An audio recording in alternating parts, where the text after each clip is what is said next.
You find that the previous expectation was for a current account deficit of 5.4%. Then right now it's been revised downward, minus 5.4. It's been revised down to roughly minus 10 now. Okay. We're looking there. Okay. And we expect 2020 to be minus, but please do buy the latter parts at 2022, beginning at the back of LHD. So that's expected. Okay. The fact that the vision that shows going from minus 4 to minus 10, that you're going to continue going outward while your revenues are not necessarily by Sure. We've created an economy which is dependent on that coming in, right? Now, if we really sit down and think about what we do and what we do in terms of reducing the maybe some things like how then you, whether it's what do you mean, one only food, and then you import your food in, and then actually work that to be partneristic, and I think that is the trick that I feel as if we're missing, or we should be looking more closely at. Now, going back to what your real question was, which is what are the primary drivers going forward? Right now, I think there is a great dependence, more than we'd like to believe, on the likes of LHDA Phase 2, on LHWP Phase 2. It is, by scale and size and relative to phase of project, it's at the point whereby it can help absorb a lot of the services, whether it be in construction, a lot of the domestic services, and start actually offering services to this particular project.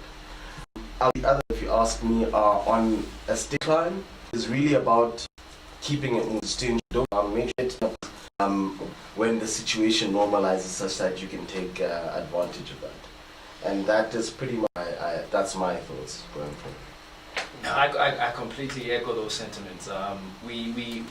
What we have that's kind of working needs to be priority to make sure that it continues working. Yeah. That is the primary. The key pillars of the economy, they have to throw everything, including the kitchen sink, at it to make sure that it doesn't stop. Do you think that we'll get that kind of leadership? Yeah. Do you have to say that? Yeah, Yeah, you do have to say that. Unlike my friend here next to me, I don't have an official position. Yeah. I can't. Yeah, look, I like the messages that are coming out. Okay. I'm a big proponent of having the right people in the right places. Okay. They may not be the perfect people, but when you look around, the language that's coming out of the new administration, and most importantly, NACOSEC, because that's who we're looking at now. Everything is channeled through NACOSEC. So if you look at what other economies have been doing, their strategy, especially on the fiscal side, is how do we solve COVID and create growth? Yes. That is NACOSEC. That's what they're doing. That's what it should be. Yeah. I don't know if they're sitting there and saying that's what we are, fellas and ladies, but that's essentially what it should be. Yeah. A lot of projects have to go under NACOSEC. You see they're hiring, they're increasing capacity. Yeah. So there's an opportunity. Remember last time we were here, we talked about the PM has an opportunity to showcase what they can do in a very little short time. Yeah. I think that they're doing that. They're absolutely doing it. They went and got the right guy firstly to go to NACOSEC. To about guys and So I'm happy. So I'm looking at as builds to this that we're in. Because that's the management fund. Like the guy. Because there's a plan. But let's realize what we talk about. Say no really means you know what you're talking about. That's right. Absolutely right. Or other subjects like with me, got in a lot of stuff. But now I'm a nerd. You know what I'm saying? Yeah. That's what you need. You need people who are lawyers doing law. Yeah. That's all we have from these ones. Guys, it's been an absolutely amazing 5 minutes when people need to work. You can make us with your views. You have the conversation with us infinitely. To save lives right now.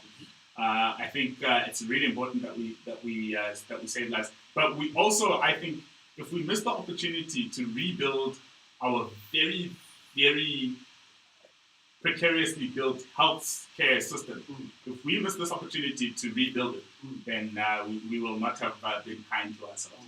So for me, the end game would be one, to save lives, two, to rebuild, particularly the healthcare system, and three, to be infinitely more self-sufficient. Yeah. That would talk to the. I think mine is infinitely more simple. It's just to instill a sense of self-belief such that we really start interrogating the landscape we live in, the country we live in, the challenges we face, and rather than feeling as if all solutions sit far away from you, outside your borders, sometimes it's about creating that moment to introspect, to figure out exactly where your Achilles heel is, and actually now delve down and figure out how then you address that. And without a willingness or without a narrative that drives somebody to say, okay, fine, what are the problems? How do we perceive them? What are the ideas in and around what can be done? Yeah. I don't think that is enough of that is done within the country. And on my end, I completely agree with everything the both of you just said. What I would just add on to that is the general public has to get comfortable and buckle in and understand that this is going to be not only a bumpy ride, we're going to be here for a while. Yeah. Get comfortable. Very well. Because this is it. Adjust because this is it. So if you have people who are making policies and they're driving the agenda and NACOSEC, if they can get comfortable with knowing this is it, then you'll start doing the right things. And so, as like Hoto put it, you remember NACOSEC has a 6-month. They need to change that. Yeah. Yeah. No, we're gonna be here next year. You and I will be on. We'll be having this conversation. We'll be on season 3. This is not. There's not a common cold. Yeah. 5. This is not it. Yeah. 3 months. Yeah. This is not the flu. A bit of green phlegm and carry on with my life. No, G. We are here. Get comfortable. Buckle up. Get used to doing business this way, and let's solve our problems. The moment you get into that headspace, then the ideas start flowing, and then you're doing the right thing. Do me a favor and hit me up on our social media pages and comment if you would like these two to do a podcast together. I have been trying with everything in my being to get them to do a podcast, and I think they are finally coming around to the idea. But until they do that podcast, we're going to host them here on The Big Time again and again, and we're going to keep having these kinds of discussions. I didn't like this one because they agreed too much. I preferred the first one. They subtly kind of disagreed. It's Mojo and it's Smokes. Their parents will call them Khoto and Khabele. Thank you so much for coming through, guys. Thank you for coming for a great conversation. Again, I must send a shout out to the technical guys who have made sure that this thing has gone off without any hitch. Big up to you guys. Wherever you are listening to The Big Time on Sky Alpha HD, thank you so much for lending me your ears. Thank you so much for your continued listenership. I always appreciate it. I never take it for granted. I'm going to thank you for Bella, and I'm going to thank you for Gam Gam, who I know would have been sending you guys a shout out to.